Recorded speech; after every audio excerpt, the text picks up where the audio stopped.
Bon, j'avoue que c'est avec beaucoup d'émotion que j'ai revu François Terrasson tout à l'heure. Et avec les discussions qu'on avait eues plusieurs fois sur le bocage, sur ce qu'est la forêt primaire, primitive, etc., les discussions qu'on a eues à une certaine époque. Alors, nous sommes croisés au Muséum national d'histoire naturelle. Alors, attention, le Muséum national d'histoire naturelle, point, n'est pas de Paris. Il dépend du ministère de l'Éducation nationale en partie et du ministère de l'Environnement.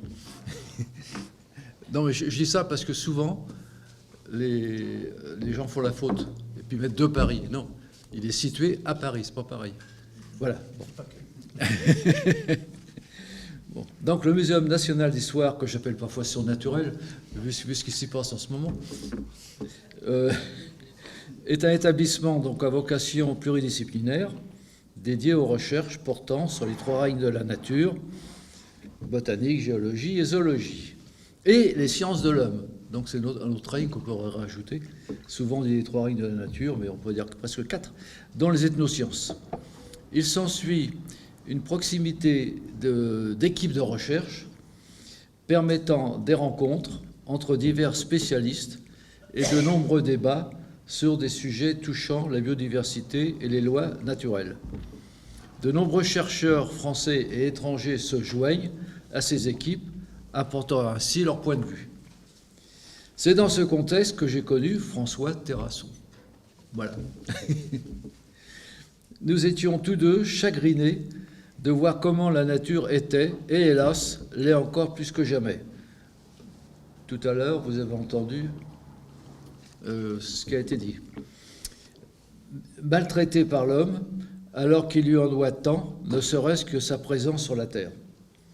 Heureusement, en face d'aménageurs-déménageurs d'origines diverses, le plus souvent appuyés par les pouvoirs publics pour des raisons opportunistes et y compris financières, se dressaient, et se dressent toujours, heureusement,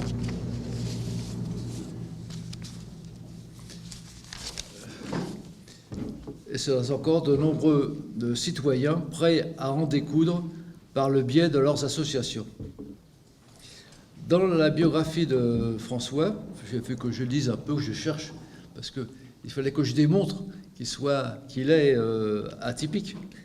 Donc j'ai trouvé que, d'abord, c'est un fils de paysan, pourquoi pas, on a le droit, qui donc très vite a barboté dans la nature, qu'il a fait l'école normale de Moulins. Alors quand on fait l'école normale, seulement c'est pour être instituteur, eh bien il n'a jamais été instituteur. Il est entré à la faculté des sciences de Lyon et d'Orléans, sciences naturelles, et faculté de lettres de Lyon pour faire l'ethnologie, histoire des religions. Puis il a parcouru le monde pour y rencontrer des populations encore proches de la nature. Et ça, je pense que c'est vraiment ça qui l'a orienté vers ce qui suit. Grâce à cette formation atypique, complétée par des expériences de terrain, appuyé par le professeur Théodore Monod, il est entré au muséum où il a été affecté au service de la conservation de la nature, ce qui a été dit tout à l'heure. Alors, donc on était là déjà en train de se connaître, de discuter, etc., etc. C'est là qu'il y a eu ce qu'on appelle l'appel de Heidelberg. Quelqu'un connaît l'appel de Heidelberg ? Oui. Bon, très bien. Non, je pose la question parce que plusieurs fois j'ai posé la question à différentes personnes, on m'a regardé avec des yeux gros comme des billes, mais ça peut se comprendre. L'appel de Heidelberg, c'était le siècle passé. C'est 92 quand même. Ah, c'était le siècle passé. Maintenant, nous sommes au XXIe siècle, siècle de progrès. Hein, l'évolution des esprits et tout. Hein, bon. C'est ce qui a été expliqué tout à l'heure. Il faut rappeler ce que c'est, quoi. Oui, t'en fais pas, c'est bien prévu. Alors, donc, l'appel de Heidelberg, composé par Michel Salomon, journaliste à l'époque, journaliste scientifique, s'attache à dénoncer l'émergence d'une idéologie irrationnelle qui s'oppose au progrès scientifique et industriel et nuit au développement scientifique et social. Oui, ça vous va, ça ? Vous êtes d'accord ? Bon, ben nous, on n'était pas d'accord. Il a été publié à l'occasion du sommet de la Terre de Rio en 1992 et signé par de nombreux scientifiques. Les signataires rappellent qu'ils partagent les objectifs du sommet de Rio, mais ils mettent en garde les gouvernements et les autorités responsables de la gestion de la planète contre la prise de décision qui ne serait étayée que par des arguments pseudo-scientifiques. Vous vous rendez compte ? Il y en a qui ont les arguments pseudo-scientifiques. Vous avez tous ? Non, non, pas vous. Bon, moi non plus. Ou des données fausses et non pertinentes. Pas vrai, ça. Parmi les signataires figurent 264 scientifiques et universitaires, dont 72 récipiendaires de prix Nobel. Sinon qu'il faut souligner qu'aucun d'entre eux n'est écologue. C'est embêtant, ça. Donc comment des physiciens... Non, mais des gens très bien, je ne dis pas le contraire, peuvent porter un jugement sur la nature s'ils n'ont jamais touché la nature.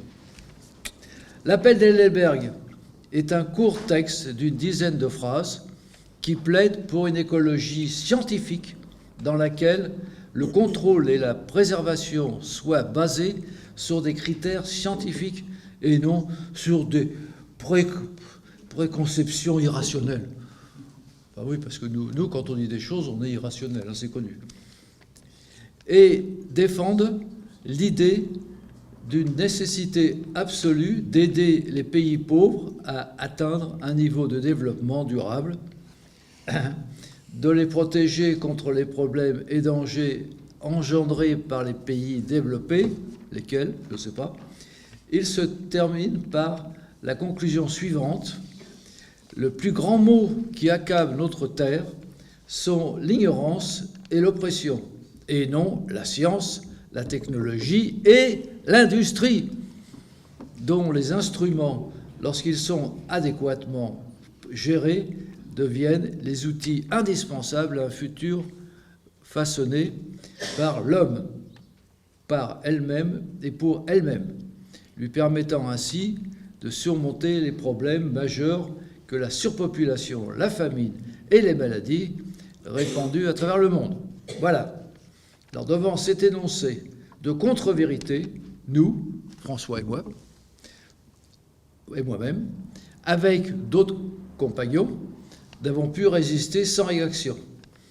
Ainsi avec Pierre Pfeffer, je ne sais pas si vous connaissez, c'est l'homme aux éléphants. Il n'a pas fait que ça, hein. Je dis ça, c'est l'histoire de...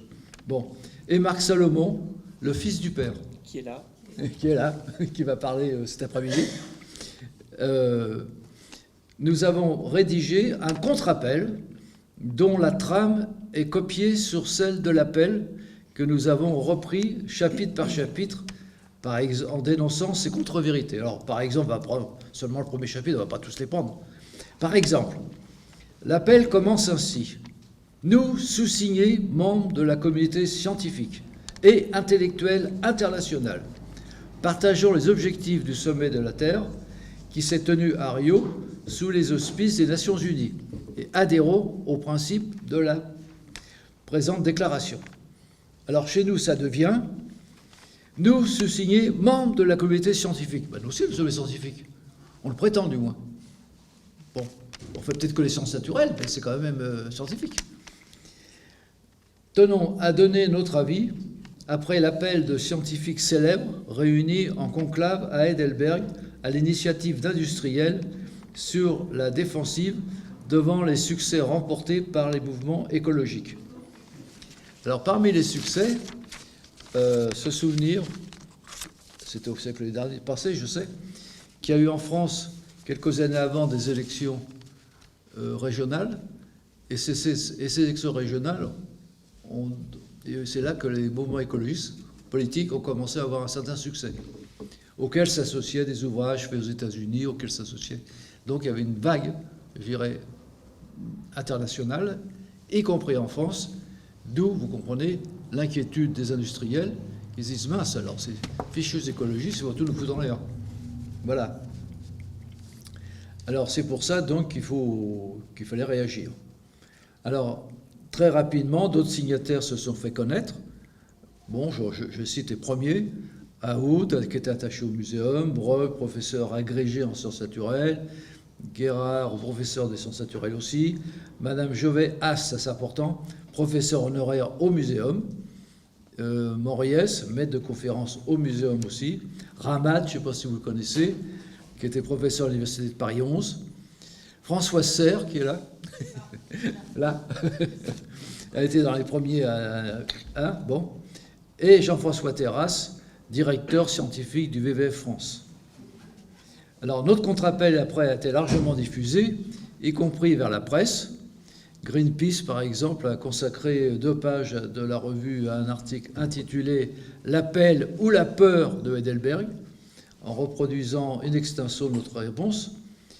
Puis, un certain nombre de signatures ont été enregistrées, y compris d'associations scientifiques naturalistes, dont certaines outre-mer, comme la Sopamar en Martinique. Par la suite, d'autres contre-appels, dont celui de la Société d'écologie, ont été rédigés. Donc, vous voyez, ça, on a réussi quand même à remuer un peu. Bon. Alors, maintenant,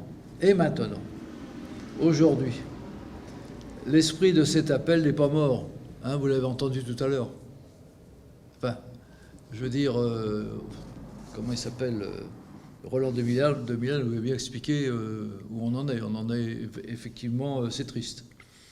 Si des rédacteurs dénoncent les pseudo-scientifiques, auteurs de données fausses et impertinentes, il nous faut dénoncer les pseudo-naturalistes dont les médias se font largement l'écho. À nous aussi de mettre en garde non seulement les dirigeants, mais aussi tous les citoyens du monde des décisions d'aménagement entraînant des catastrophes dites naturelles dues à la fatalité. Vous voyez par exemple les inondations qu'on a eues récemment, naturellement, il a beaucoup plu, les rivières montent, je dirais c'est normal. Mais si, en amont de ces rivières, on bétonne comme des bêtes, on construit, on imperméabilise les sols, on fait n'importe quoi, ben ça ne peut qu'amplifier les inondations. C'est évident. Allez expliquer ça aux technocrates, à tous ceux qui signent les permis de construire. Bon, ça n'empêche pas qu'il ne faut pas construire, naturellement, il faut bien que l'homme se loge. Mais il y a peut-être des précautions à prendre avant de prendre de telles décisions. Et ça, on peut toujours se frotter, il n'y en a pas. Ou si peu. Peut-être ici, dans cette commune. Parce que je vois que dans cette commune, il y a bon, puis voilà. Bon. Peut-on classer parmi les pseudo-irrationalités la succession d'inondations, justement, dans des zones jamais signalées comme inondables? Si vous regardez bien, dans les inondations, souvent, pas toujours, souvent, vous avez des lotissements tout neufs. Qui a signé le permis de construire de ça? Bon. C'est vrai, le réchauffement climatique a dos large. Mais à qui est la faute, le réchauffement climatique? Si ce n'est au développement irraisonné, entériné par des pseudo-écologistes qui, eux, ont très facilement accès aux commissions dites compétentes et aux médias, ces derniers nous abreuvant en conséquence de données fausses et non pertinentes. C'est ce que j'appelle, moi, l'idiovisuel. Si, quand vous regardez la télé, vous voyez toutes les conneries qu'on vous balance, et puis les contre-vérités. Donc pour moi, c'est l'exemple même de l'idiovisuel. La liste des espèces en voie de disparition, comme celle des milieux, s'allonge, toujours avec de bons prétextes, comme celui du développement à toute fin, quel qu'il en coûte à l'environnement et à la santé humaine. Bon, je vais participer à la rédaction du livre rouge des espèces végétales des Antilles françaises, parce que j'ai beaucoup travaillé dans les Antilles, j'ai beaucoup travaillé en Guyane, donc même en Amérique du Sud. J'ai même enseigné au Brésil, en portugais, j'ai enseigné au Venezuela, en castillano. Bon, je veux dire. Donc je me rends compte que dans un certain nombre de ces pays, on est presque plus écoutés qu'en France. Bon, peut-être parce que certains d'entre eux sont plus près de la nature, certains d'entre eux se trouvent devant des problèmes, eux aussi, de catastrophes dites naturelles, et commencent à réfléchir. Que nous, on a du mal, apparemment, en France, à réfléchir. Enfin, de moins, si j'en juge les technocrates qui nous dirigent. Faut-il appeler bavure l'aménagement, l'amenuisement de la biodiversité ben, je veux dire, non, illustré par l'allongement des listes des espèces animales et végétales en voie de disparition, pourtant rédigé par des scientifiques en collaboration avec des amateurs très éclairés, souvent membres d'associations, dont certaines, comme la Société Entomologie de France, a son siège social au Muséum. Il faut noter une des dernières trouvailles de nos ministres, vu la gabegie des finances de la France et qu'on est en dette qui s'allonge, donc il faut réduire les crédits dédiés à la recherche et à l'environnement. N'est-ce pas un aveu? Alors, qu'est-ce qu'on peut faire? Qu'est-ce qu'on peut tenter de faire? Quand j'ai écouté Roland de Miller tout à l'heure, et qu'il a parlé de vocabulaire, de certaines notions et tout, j'en suis à me demander s'il ne faudrait pas penser à un dictionnaire d'écologie. Alors, je sais bien, j'ai participé à la rédaction d'un dictionnaire comme d'écologie, mais je dirais c'était de l'écologie qu'on pourrait dire scientifique, quoi. Bon. En prenant des mots dans les différents pays, selon les formations végétales, enfin tout ça, qui était un dictionnaire de biogéographie en vérité. Mais on est resté dans les clous académiques, quoi. Hein. En écoutant ce que j'ai entendu tout à l'heure, il semblerait qu'il serait peut-être bon de reprendre ces termes et de mieux les définir à une sauce plus écologique, mais écologique de protection de la nature, par rapport à la nature. Si j'en juge, par exemple, qu'est-ce que c'est qu'une forêt vierge? Ou qu'est-ce que c'est qu'une forêt primaire? Pour nous, scientifiques, une forêt primaire, c'est une forêt, j'oserais pas dire où l'amalgame n'a jamais mis les pieds, mais où on retrouve la composition plus ou moins primitive de cette forêt. Eh bien, au ministère de l'Environnement, c'est une forêt sauvage. J'oserais pas dire une forêt barbare, mais presque. Mais c'est pas une forêt naturelle. La forêt naturelle pour le ministère de l'Environnement, depuis les discussions qu'on avait eues, c'est une forêt, c'est une forêt où l'amalgame a largement mis les pieds, mais on retrouve des éléments plus ou moins spontanés, mais bon, oui, on a abattu quelques arbres, on en a même abattu beaucoup, on a replanté même, donc ça a repoussé. Donc ça, c'est une forêt naturelle, d'après le ministère de l'Environnement.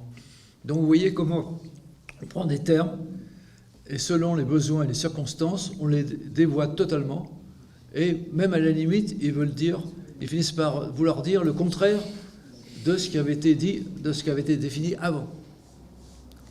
Alors malgré tout, dans notre dictionnaire académique, on a un peu remis ça dans l'ordre. Mais je pense qu'il faudrait peut-être aller encore plus loin, au point où nous en sommes.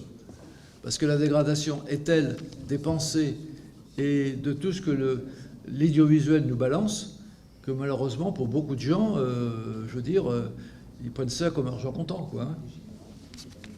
Et ça ne va pas être très facile, même pour les enseignants, de pouvoir rétablir la situation, parce que nos gamins, et nos moins gamins, leurs parents aussi, ils sont quand même baignés dans l'audiovisuel. Et alors, ce qui fait qu'à la limite, nos élèves, je ne suis pas sûr que nos élèves nous croient. Parce qu'on dit une chose qui nous semble être juste, quoi, enfin qui nous semble être la vérité, et en face, on a l'audiovisuel qui nous dit le contraire. Alors, vous voyez. Donc, je pense que peut-être que si on pouvait faire un tel dictionnaire qui remettrait les choses en ordre, pourquoi pas. Il ne sera pas lu par les élèves que vous voulez convaincre. Hein? Le problème, c'est que votre ouvrage, il ne sera pas lu par ceux que vous voulez convaincre. Oui, mais enfin... Le problème majeur, c'est qu'on parle dans un groupe d'autoconvaincre. Non, mais... Ça n'avance pas. Non, mais t'as raison. Ayant été également enseignant, je vous dis qu'un dictionnaire, c'est l'outil le moins adapté à passer la communication. Il aura le mérite d'exister. Et selon moi, le pire, c'est de ne rien faire. Ce que je veux dire autre chose. Oui, voilà. C'est pas un dictionnaire ou rien. Non, non, mais si tu veux, je pense qu'il faut avoir une base, ça serait une base de raisonnement, une base des références qui permettraient peut-être, pour certains qui veulent défendre cette idée-là, d'avoir des arguments. Il faut le considérer comme un outil. C'est pas un bouquin de lecture, si je peux dire. C'est un outil qui permettrait de répondre coup par coup à certaines allégations. Ça part de l'illusion que ce document sera en quelque sorte une référence, je dirais, une référence, et que du coup il sera un rempart par rapport à toutes ces contre-vérités que vous évoquez, ou toutes ces contre... Voilà. Mais comment faire passer l'idée que ce type d'outil, celui-là ou un autre, est une référence à une sorte. C'est là la difficulté. C'est là qu'on peut frapper à la porte de l'audiovisuel pour qu'il soit moins idiot. Bon, faut quand même pas se considérer comme battu absolument. Hein, je crois qu'il faut résister. Et alors, la deuxième résistance, je pense que ça peut se faire ici, après ce bel appel d'Edelberg que je viens d'énoncer, est-ce qu'on pourrait faire l'appel d'avant? L'appel de la forêt. Bon, et puis... Alors, je ne ferai pas l'appel de François Terrasson, parce que c'est pas lui qui l'aura fait, mais ça sera dans sa lignée quand même. D'autant que c'est quand même à Fontainebleau que Georges Sand, en 1872, a fait son premier appel dans le journal Le Temps pour préserver les espaces naturels de la forêt de Fontainebleau. C'est quand même historiquement ici que ça s'est passé. Oui. C'est Barbizon? Non, c'est des Fontainebleau. C'était 1872, dans le journal Le Temps. Vous pouvez consulter l'article parce qu'il a été réédité dans le document qui est publié aux éditions des femmes, Impressions et souvenirs de Georges Sand. Et c'est un document remarquable qui justement dénonce l'idée que la forêt n'est pas un musée vert, qu'elle est destinée à tous, qu'elle n'est pas ni la propriété des scientifiques ni des artistes, ni de personne, à tout le monde. Et elle insiste justement sur cette relation à la sensibilité que tout le monde peut avoir dans une forêt. Et c'est le point de départ de la réflexion sur tous les parcs naturels régionaux, et c'est le classement de la forêt de Fontainebleau qui est aujourd'hui le premier monument français, quand même avec 18 millions de visiteurs par an, dans le patrimoine. Oui, Marc. Oui, alors voilà, excusez-moi, je voudrais répondre un peu à la première intervenante là, qui est un peu interpellée Claude Sastre. Moi, je pense que l'existence d'un document comme ça est très importante parce qu'il y aura toujours des esprits curieux qui ne suivront pas donc l'audiovisuel comme disait Claude, et qui auront au moins un document qui aura été transmis par quelqu'un parce qu'on n'est pas éternel, on va tous disparaître, mais il y aura des jeunes qui seront après nous. Et ça peut être un outil formidable pour ces gens-là, pour essayer, disons, de faire redémarrer des braises. Parce qu'il y aura toujours des braises sous le fagot, si on peut dire, qui ne seront pas éteintes, si on entretient ces braises. Et moi, je vois plutôt, disons, le dictionnaire, disons, de Claude, comme ce genre de braise qui peut être enflammé si un esprit, un grand esprit futur peut s'en emparer. Si ce dictionnaire n'existe pas, il n'y aura pas de braise. Donc c'est pour ça que je crois qu'il est très utile de faire des documents qui permettraient à l'avenir à des gens de passer le relais, si on peut dire. C'est un peu ce qui s'est passé avec les choses antiques qui sont passées complètement sous le silence et qui ont été découvertes à la Renaissance, assez bizarrement par des gens d'église et qui étaient censés être dans l'orthodoxie, qui ont vu qu'il y avait quelque chose qui n'allait pas et qui ont lancé la Renaissance. Voilà, c'est ce que je voulais dire, quoi. Moi, je voudrais revenir sur 3 petites choses, dont une optimiste. La première, ça concerne ce que tu as évoqué par rapport aux forêts dites sauvages, naturelles, primaires. Pour la plupart des personnes, des gens, une forêt naturelle, c'est celle où on croise Bambi le cerf, Pampan le lapin et Péri l'écureuil. Bon, c'est pas ça, hein. C'est pas ça. Je vous donne juste un exemple de ce que ça veut dire un écosystème dont peut-être peu d'entre vous ont entendu parler. ce sont tous ces assemblages qu'on ne voit pas, de petites bestioles, de petits organismes, notamment des champignons, des micromycètes, des petits champignons, dont certains se nourrissent d'insectes qui eux-mêmes se nourrissent de bois. Or, ce petit micromycète ne peut se développer que sur des arbres qui ont une certaine antériorité, qui sont vieux. Donc à partir du moment où on coupe ces arbres sous le prétexte, comme je reprends le discours un peu anti-ONF, du moins pas contre les agents, parce qu'au passage, les agents sont vraiment aujourd'hui dans la détresse, sont des gens qui aiment la forêt, mais les gens qui leur donnent les ordres sont des gens qui sont dans des bureaux, qui n'ont aucune idée de ces assemblages. Donc je reviens à cet assemblage.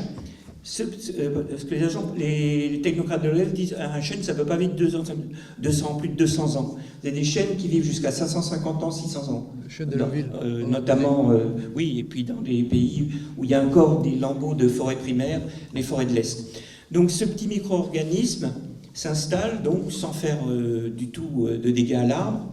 Et quand il y a un insecte qui passe, xylophage, il balance une grenade.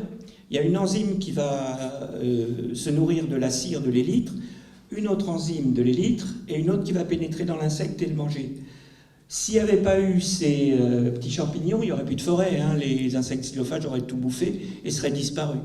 Donc aujourd'hui, en traitant avec des produits chimiques et en supprimant donc ces arbres vénérables, anciens, on finit par détruire cet assemblage que personne ne voit. C'est un chercheur polonais, je m'excuse pour lui, j'ai oublié son nom, et qui m'avait révélé ça il y a quelques années, et je m'étais dit, bah oui, voilà quoi.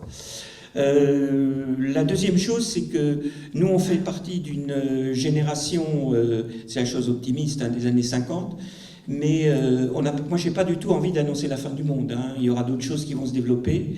Il y a des gens qui vont prendre le relais, pas de la même façon que nous. Donc, surtout, gardons-nous d'annoncer la fin du monde. La troisième chose, donc je finis là-dessus par rapport aux inondations, il n'y a pas que l'urbanisme qui a un impact, donc tu as parlé, effectivement. Mais je rappelle juste un chiffre, hein, puisque je travaille pour FNE dans ce domaine. 75% du réseau hydrographique en Île-de-France, ce sont ce qu'on appelle des rues, des ruisseaux et des aubettes. Aubette, ça vient de alba, qui brille, hein, blanc, parce que ça brillait au soleil, bon, voilà. Et ce réseau a été complètement artificialisé par une partie des gérants agricoles. Je dis bien des gérants agricoles, hein, je me garde de stigmatiser toute une profession. Ont été donc convertis en fossés de drainage. Et donc, en fait, vous imaginez bien qu'entre un petit ruisseau qui serpente et où il y avait, si vous regardez les cartes anciennes ou les cartes de l'hygiène, vous allez voir le nom des lieux-dits le long des Talwegs, hein, c'est-à-dire le point le plus bas dans un vallon. Vous avez des lieux-dits qui s'appellent les osiers rouges, les champs-pourris, etc. Si vous allez fouiner dans des cartes anciennes, vous allez trouver des chapelets de mares le long de ces petits ruisseaux qui serpentaient, des petits marais. Tout ça a été asséché, a été drainé, et donc bien sûr, on aurait quand même des inondations, mais il n'y aurait pas cette dynamique aussi violente. Une partie de l'eau serait absorbée par ces marais, par ces petites mares temporaires qui ont été asséchées et détruites. J'ai travaillé là-dessus pendant 1 an dans le Vexin français, et ça aussi, cette nature rurale que chérissait François, c'est une artificialisation de cette nature. Donc il faut se battre au niveau des communes, au niveau des villages, pour réhabiliter ces petits rues et ces ruisseaux qui tiennent le même rôle que nos vaisseaux sanguins. Si vous les bousillez, là c'est sûr que vous allez mal vous porter. Oui, c'est ce qu'on appelle le recalibrage. Exactement. Alors, excusez-moi, on va peut-être garder une séance de questions pour la fin. On peut faire intervenir Jean-Claude Génaud maintenant, et puis ensuite garder une séance de questions pour les deux intervenants. Oui, Claude intervient. Oui.